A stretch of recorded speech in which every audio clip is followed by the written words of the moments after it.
So this is how to buy Pepe on Ndax. Once you guys open up Ndax, go to the bottom left and press trade.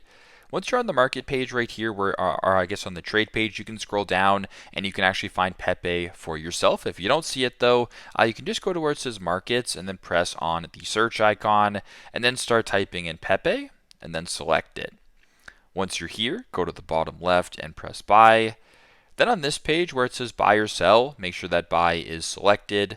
And then below that where it says market, you can choose your order type. I will keep it up market for this example. Then below that, you can choose this in regards to the order size for quantity, or you can go to the bottom to where it says order value, and you can do it that way as well. And if that looks good to you and you want to proceed, where it says buy Pepe, that'll be highlighted, select that, and then proceed that way with the transaction. So that is how you guys can buy Pepe on Ndax. Thanks again for watching and hope this helps.